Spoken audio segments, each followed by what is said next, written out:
예, 우리 함께 말씀 보도록 하겠습니다. 함께 보실 말씀 마태복음 22장 37절에서 우리 40절 말씀을 함께 보도록 하겠습니다. 마태복음 22장 우리 37절에서 40절 말씀입니다.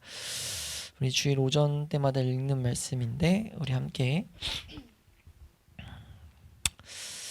한 목소리로 합독하도록 하겠습니다. 함께 읽습니다. 시작. 예수께서 이르시되 내 마음을 다하고 목숨을 다하고 뜻을 다하여 주 너의 하나님을 사랑하라 하셨으니 이것이 크고 첫째 되는 계명이요 둘째도 그와 같으니 내 이웃을 내 자신같이 사랑하라 하셨으니 이 두 계명이 온 율법과 선지자의 강령이니라. 아멘. 예, 우리 시간은 이제 십계명이 끝나고 우리 제2권의 8장 우리 마지막 이제 챕터 마지막 부분들을 보게 됩니다. 그래서 우리 앞에서 기독교 강요 보던 식으로 좀 한번 보시면요. 51절 먼저 이제 율법 자체가 뭘 말하는가에 대해서 먼저 칼빈이 정리를 다시 한번 하죠. 그래서 여기 첫 문단에 말하는 것은 하나님의 형상을 표현하게 되는 거다. 그러니까 율법은 하나님께로부터 나온 하나님이 기준 세워놓은 건데 그러다 보니까 그걸 우리가 지켜나갈 때 하나님의 형상을 나타내는 도구가 된다. 이게 너무 놀라운 거라는 거죠. 이 칼빈이 말하는 중심은 그겁니다. 너무 놀랍다. 어떻게 보이지 않는 하나님을 우리가 삶 가운데 우리의 삶의 모습으로 볼 수 있게 하는가. 그것만으로 우선 율법은 너무 귀한 거 아니야? 라고 지금 그런 그 논지를 펼쳐나가고 있는 거예요. 그래서 율법의 목적은 하나님의 형상을 표현하게 되는 것이라고 말하면서 우리 마지막 508페이지 마지막 우리 밑에서 세 번째 줄 보시면 네 번째 줄 율법의 가르침의 목표 오른쪽에서 있습니다. 율법의 가르침의 목표는 함께 읽습니다. 시작. 율법의 가르침의 목표는 바로 이것이다. 곧 거룩한 삶을 통하여 사람을 그의 하나님과 연결시키며 다른 곳에 나타나는 모세의 말씀처럼 사람을 하나님께 밀착되도록 만드는 데 있는 것이다. 네, 지금 칼빈이 이런 정리를 하고 있습니다. 이 정리를 하는데 핵심이 뭐냐면 앞뒤로 나오죠. 이 위에서도 설명되고 이 뒤에서도 설명돼요. 그러니까 지금 칼빈이 앞뒤 문맥에서 말하고 있는데 우리가 하나님과 연결되는 것 그리고 사람을 하나님께 밀착되도록 만든 것의 핵심은요. 우리가 하나님을 사랑하고 우리가 그 사랑을 증명받기 위해서 이웃을 사랑하는 거라고 말해요. 그러니까 하나님 사랑과 이웃 사랑은 떨어져 있는 계명이 아닙니다. 첫째도 둘째도 그와 같으니 라고 오늘 본문에 예수님이 설명하셨어요. 그와 같다는 걸 아셔야 돼요. 그러니까 첫째 하나님을 사랑한다는 것과 이웃 사랑은 떨어져서 설명하는 게 생각하라고 말한 적이 없습니다. 그러니까 이웃 사랑은 우리 힘으로는 불가능해요. 하나님 말하는 기준은요.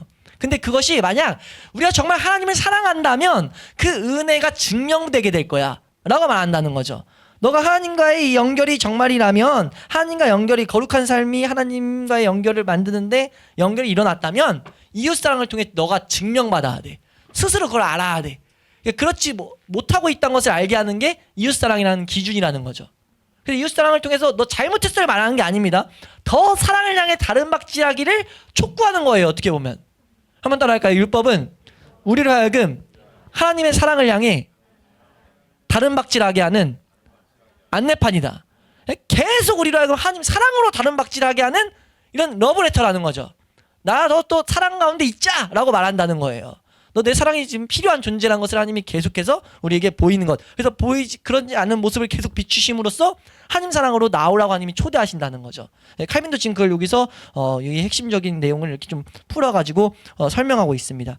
그래가지고 우리 네 번째 줄, 우리 509페이지 네 번째 줄 읽어보시면 네 번째 줄 오른쪽에 먼저 우리의 영혼이 하나님을 향한 우리 여기서 세 줄만 읽겠습니다. 시작. 먼저 우리의 영혼이 하나님을 향한 사랑으로 가득 차 있어야 한다. 그래야 거기서 이웃에 대한 사랑이 직접 흘러나오는 것이다. 네, 이 원리가 지금 계명의 율법의 핵심이다라고 말하는 칼빈의 중심입니다. 근데 칼빈뿐만 아니라 이거는 성경을 보면 이 내용의 중심으로 다 이루어져 있고요. 이건 교리의 핵심이기도 해요. 우리의 구원이 올바르다면 이웃사랑을 향한 결론 그 열매까지 우리 나아가야 된다.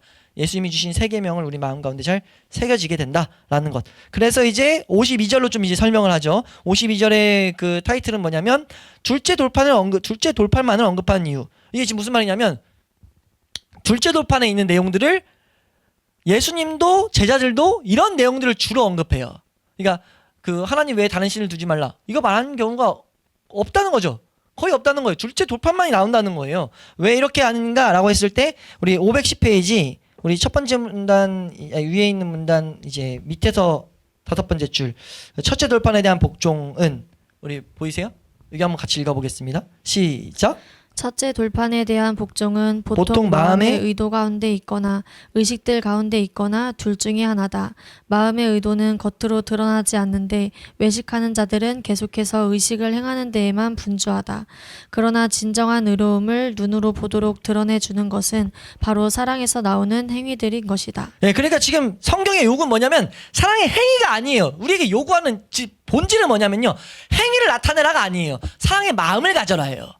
그러니까 사랑의 마음은 이 첫째 돌판에 있는 하나님과 우리 사이의 관계에서 계속 말하는 거죠. 하나님을 본다면, 하나님을 안다면, 하나님 말씀을 가지고 하나님을 하나님으로 인식하게 되면 될수록 하나님은 사랑할 수밖에 없어요. 왜냐하면 그분은 사랑 자체이기 때문에, 빛 자체이기 때문에 우리가 그분을 제대로 우리가 직면하게 된다면 우리에게 하나님을 향한 사랑이 나타날 수밖에 없다고요. 근데 그 증거가 뭐냐? 둘째 돌판을 지키는 모습으로 증명받게 될 거야. 그렇기 때문에 예수님도 사도들도 둘째 돌판만을 계속 언급하는 중심은 뭐냐? 너 사랑의 마음 갖고 있어? 갖고 있으면 했을 건데? 너 못했어? 너 그럼 다시 하나님과의 관계로 돌아가. 이 원리를 말하는 거지 중요하지 않아서가 말하지 않은 게 아니라는 거죠.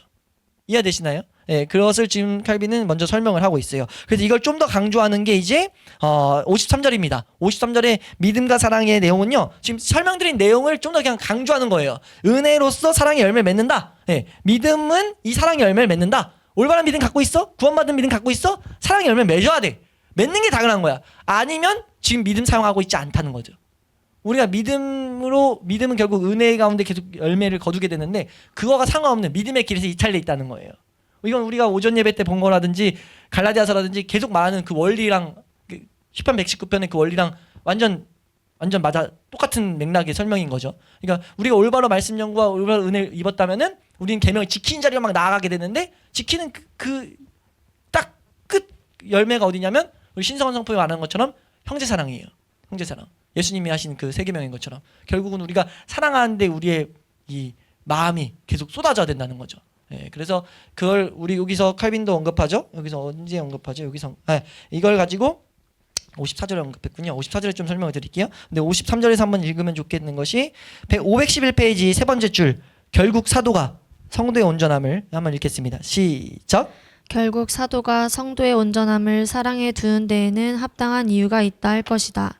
다른 곳에서 그는 남을 사랑하는 자는 율법을 다 이루었느니라고 말함으로써 사랑을 율법을 이루는 것으로 말씀하는 것이다. 그는 또한 온 율법은 내 이웃 사랑하기를 내 자신같이 하라 한 말씀에서 이루어졌나니 라고도 말씀한다. 네, 그러니까 성경에서 계속 말하는 게 사랑하면은 다 이루어졌다라고 말하는 이유가 여기 있는 겁니다. 하나님을 사랑하는 것을 증명하는 것이 결국 형제 사랑이기 때문에. 근데 핵심은 뭐예요? 외형이 중요한 게 아니에요. 우리가 마음으로 안 일어나는데 형제 사랑의 열매를 삶 가운데 가져온다고 자랐다는 게 아닙니다. 그건 칭찬받을 수가 없어요. 하나님 말하는 건 우리의 마음의 동기부터 사랑으로 채워져서 아까 말했죠. 사랑이 흘러나오는 사랑이 돼야 된다는 거죠. 우리가 그래서 먼저 이 일을 위해서는 반드시 내 죄성을 하나님이 보게 하시는 것을 통해 하나님의 사랑으로 가게 하죠. 그 사랑의 본체이신 예수 그리스도 앞으로 무릎 꿇게 하죠.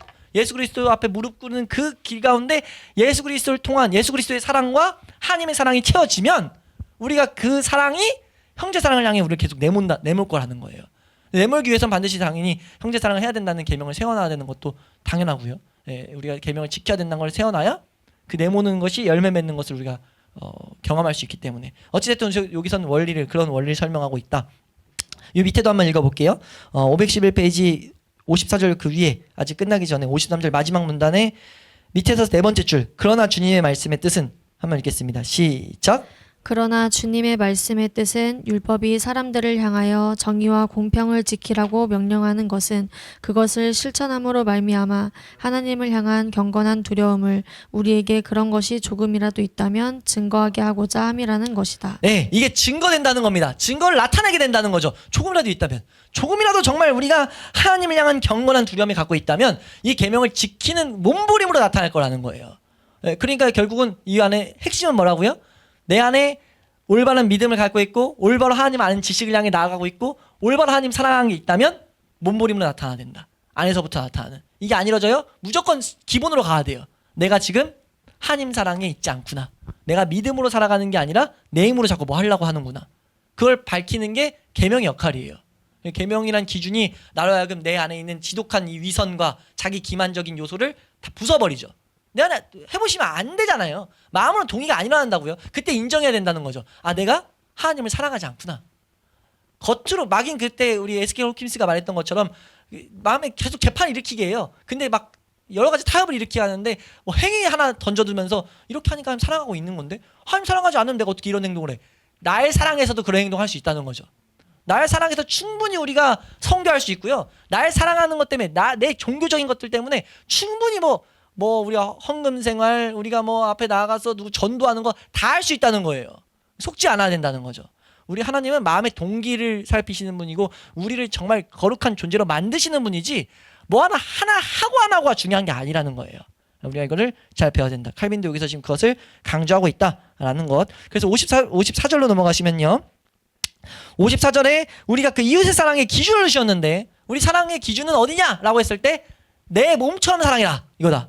왜 그 기준을 주셨어요? 사람은 지독하리만큼 날 사랑하기 때문에 네 몸 사랑하는 것처럼 사랑해야 된다 라고 말했다는 거죠. 네, 그래서 이것이 이제 첫 번째 문단에 말하죠. 지나치게 기울어져 있는 게 현실임으로써 우리가 이제 이거 이제 그런 식의 기준을 좀 뒀다라고 말하면서 여기서 오류환을 말하는데 어떤 오류가 있냐면요. 우리 512페이지 가면은 이런 사람이 있었다는 거예요. 내 자신같이 사랑하라라고 했기 때문에 하나님은 자기 사랑을 최고의 자리에 두셨다. 날 먼저 내가 사랑해야 돼. 이거 심리학적에서 많이 발생되거든요. 이 시대에 정말 많이 있는 거예요. 널 네가 먼저 사랑해야 돼. 이거 교회 안에 들어오면 절대 안 되는 표현입니다. 근데 교회 안에서 내적 치유라든지 뭐 교묘하게 심리학이 짬뽕되면 100% 등장하는 게 뭐냐면 널 네가 먼저 사랑해. 하나님은 널 너무 사랑하신다. 이걸 계속 짬뽕시켜서 들고 오는데 이거 하지 말라고 지금 말한다는 거죠. 이걸 말하기 위해서 지금 내 자신과 같이 사랑해라라고 표현한 게 아니라는 거예요. 오히려 사실 이걸 말한 이유는 뭡니까? 이건 우리의 부패함을 보게 하기 위한 가르침이죠. 사람은 진짜 지독하리만큼 자기만을 사랑한다라는 것. 그래서 사도는 여기 고린도전서 13장 5절 보면 사랑은 자기의 유익을 구하지 아니하며 라고 하면서 그 기준을 분명히 정확하게 두고 있다는 거죠. 자기의 유익을 구하는 게 사랑이 아니라는 거예요. 이게 우리가 오류가 항상 들어오는 것을 경계해야 되죠. 가르침 가운데는. 그런 기준을 54절에 주고 55절까지 이제 어떻게 보면은 율법을 적용시킬 수 있는 그 가이드를 준 겁니다. 그리고 이 뒤는 이 오류들을 좀 언급을 한다고 봐도 무방한데 55절은 사랑의 범위를 두죠. 사실 간단히 두면 뭐라고 말하냐면 전부다. 전부. 그러니까 야만인이나 헬라인이나 귀한 자나 천한 자나 친구나 원수 구별 있을 수 없다. 다야! 라고 말하지만 현실적으로 이게 어떻게 가능해요? 안 되기 때문에 칼빈이 딱 가이드를 주는데 뭐라고 하냐면요. 정말 탁월한데요. 우리 512페이지 마지막부터라고 볼 수 있어요. 우리의 사랑의 방향을 함께 읽습니다. 시작. 우리의 사랑의 방향을 올바로 이끌려면 먼저 우리의 시선을 사람이 아니라 이들을 바라보면 사랑보다는 오히려 미움이 앞서게 되는 경우가 더 많을 것이다. 하나님께로 돌려야 하며 그는 우리가 그를 향하여 지닌 사랑을 모든 사람에게로 확대시키라고 명령하고 계신다. 네, 지금 우리가 지금 무슨 말이냐면 우리가 하나님이 전부 사랑하라고 했어. 사랑하도록 힘쓰면 안 된다는 거죠. 오히려 내 육체적 본성대로 그냥 미워하는 게 나타난다는 거예요. 그러니까 우리가 해야 될 건 뭐냐? 하나님 사랑이다 결국. 하나님 사랑의 시선을 계속 둬야 된다. 하나님을 정말 사랑한다면 그 하나님이 모든 사람을 사랑하시기 때문에 그 사랑해야 될 모습들을 지혜들을 주실 거야 라고 칼빈이 설명한다는 거죠. 그러니까 모든 사람이 돼 우리가 그거 의식하지 말라는 거예요. 어차피 봐왔자 너 미움밖에 안 나타나니까. 너가 힘써야 될 건 사랑하기 위해서가 아니라 하나님을 사랑하기 위해서 몸부림을 쳐야 된다는 거예요. 그게 너희 삶 가운데 있어야 된다. 그게 그리고 사랑의 범위를 가장 잘 접목시킨 거다라고 칼빈은 정확하게 너무 탁월한 이 정리를 우리에게 해주고 있습니다.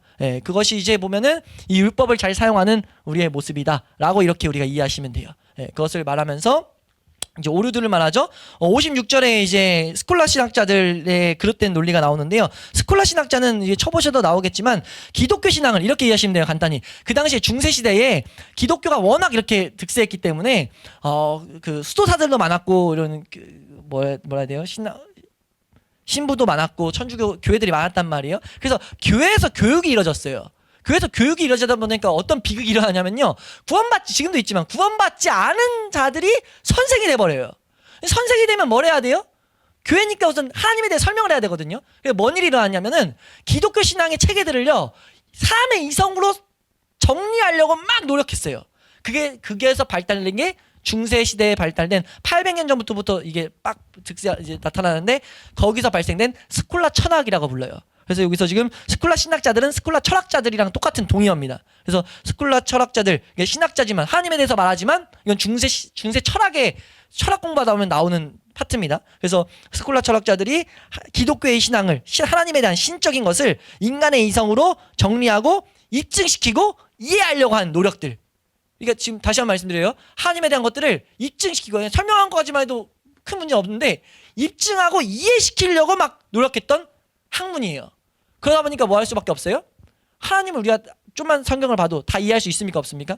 이해 안 돼요. 안 되는 부분을 인간 수준으로 끌어내려 버리는 거예요. 그것 중에 지금 이 계명이 포함돼 버립니다. 그래서 뭐라고 하냐면 계명을 사람 힘으로 지킬 수 있습니까? 없습니까? 못 지켜요. 못 지키니까 뭐라고 딱 단어를 바꿨어요?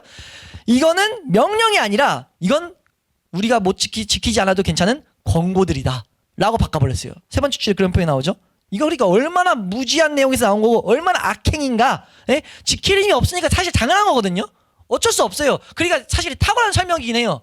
이거는 우리 힘을 없으니 할 수 없습니까? 인간 편에선 이건 권고야. 못하는 거 하나님이 안 해주실 거 아니야. 근데 이건 사실 보면 성경적인 맥락을 보면은 이건 악행이죠.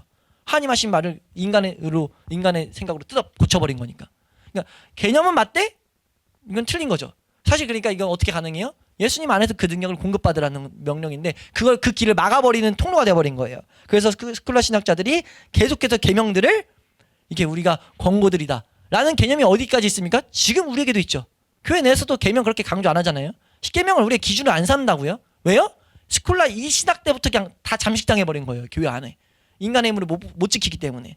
그래서 이게 지금 찾다 보니까 1200년대까지가 득세했고 1500년대 16, 17세기까지 가서 17세기 때 사장돼 버렸다고 해요. 이게 다른 철학들이 나오면서. 근데 칼빈 때는 뭐였어요? 칼빈은 1500년대부터 1600년대이기 때문에 완전 다 했을 때죠. 스콜라 신학이 막 아직까지 막 남아 있을 때예요. 그래서 언급을 안 할 수가 없던 겁니다. 그래서 우리가 이거는 이게 우리 안에도 좀 흔적이 남아 있구나까지만 이해하시면 돼요. 이걸 뭐 깊이 할 필요 없는 건 칼빈은 이걸 설명 안 할 수가 없어서 설명했을 뿐이지. 이 57절도 우린 당연히 알잖아요. 이거는 권고가 아니라 계명인 거 지금까지 봤는데. 예, 그래서 나온 겁니다. 그래서 이런 타이틀이 붙은 이유도 그냥 사실 칼빈이 말하는 거 이 내용을 요약하면 그냥 말도 안 된다. 이건 계명이야. 당연히 계명이야. 반드시 지켜줘야 돼. 라는 것을 우리는 알아야 돼요. 우리 이건 여기만 읽어볼게요. 515페이지 58절 바로 위에 있는 문단. 그러나 우리가 덕스럽게. 시작. 그러나 우리가 덕스럽게 행하는 것은 바로 주 안에서 그렇게 행하는 것이다. 주께서 명령하시는 바를 우리에게 주옵시고 뜻하시는 바를 명령하옵소서. 우리가 은혜의 법 아래에서 그리스도인이 되었다는 것은 율법 바깥에서 마음대로 방황한다는 것이 아니라 그리스도 안에 접붙임을 받아 그의 은혜로 우리가 율법의 저주에서 해방되었고 또한 그의 성령으로 말미암아 우리 마음에 율법이 새겨졌다는 것을 의미하는 것이다. 아멘. 우리가 아멘이죠. 완전히 이거는 성경에 나오는 핵심 가르침이기 때문에 은혜로서 우리 이루어지는 거다. 예수 그리스도 안에서 우리는 열매 맺는다. 당연한 이 성경이 잘 적용된 복음인데 이걸 이렇게 정리를 했어야 될 만큼 오류들이 너무 득세해 있었다라는 것. 그래서 그 개념의 확장판 좀 더 이제 파생된 또 하나의 오류가 58절입니다. 소재의 구분을 그 당시엔 뒀다는 거예요. 근데 소재를 두시면 지금 당시 우리의 시선으로 보면 말도 안 되는 거. 작은 죄라고 경미한 죄라고 한 타이틀이 뭐예요? 여기 지금 58절에서 정리한 게 첫째 돌판을 어기는 것.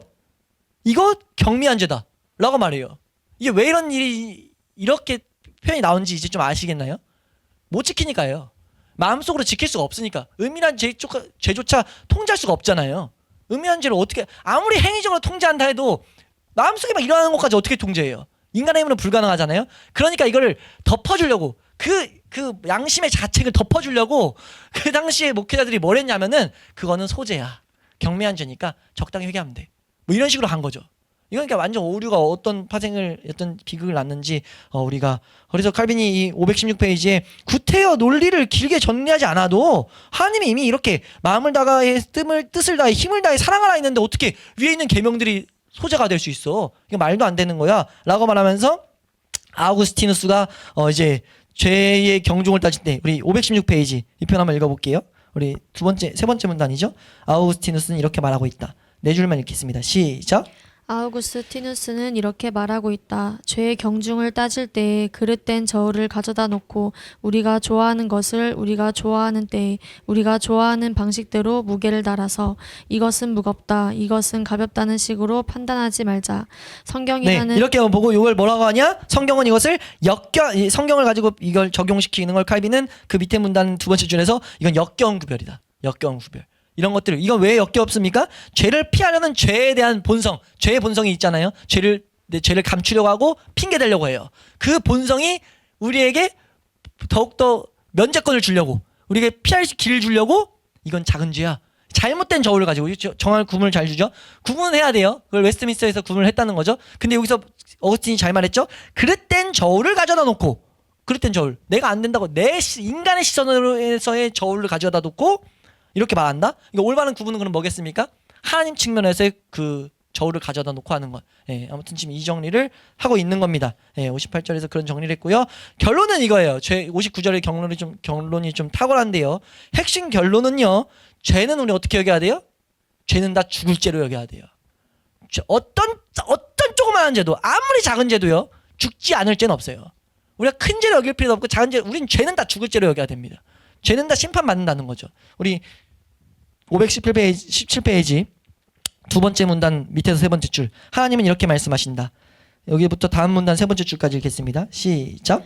하나님은 이렇게 말씀하신다. 범죄하는 그 영혼은 죽으리라. 바로 앞에서 인용한 다음 구절도 마찬가지다. 죄의 삭은 사망이요. 죄라는 것을 부인할 수가 없어서 죄로 고백하기는 하지만 그들은 그것이 죽을 죄는 아니라고 주장한다. 그러나 지금까지 그렇게도 자기들의 어리석음에 빠져 있었으니 이제 한 번쯤은 제발 지혜로워지기를 배웠으면 좋겠다. 이게 우리가 항상 새겨놔야 될 핵심 내용인 줄을 믿습니다. 이건 정말 우리가 새겨놔야 되죠. 한 번쯤은 우린 좀 지혜로워져야 돼요. 뭐라고 말합니까?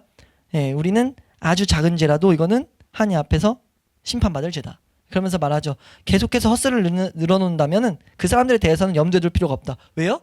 이거 하나님 사람 아니란 거예요. 이렇게까지 강조했는데 그가 만약 구원받았다고 말하면서 이렇게까지 강조했는데 못 알아챈다? 이건 구원 없다고 우리 딱 구분해야 된다는 거죠. 하나님의 자녀들로서는 모든 죄가 죽을 죄라는 사실에 직시해야 될 것이다. 이건 반드시 필요한 내용입니다. 왜요? 하나님의 사람으로 하여금 더욱더 십자가 안에서 살아가게 하는 비결이 뭐예요? 우리로 하여금 십자가로 말미암아 살아가게 하는 비결은요. 모든 죄는 죽을 죄다 라는 타이틀을 가지고 있을 때입니다.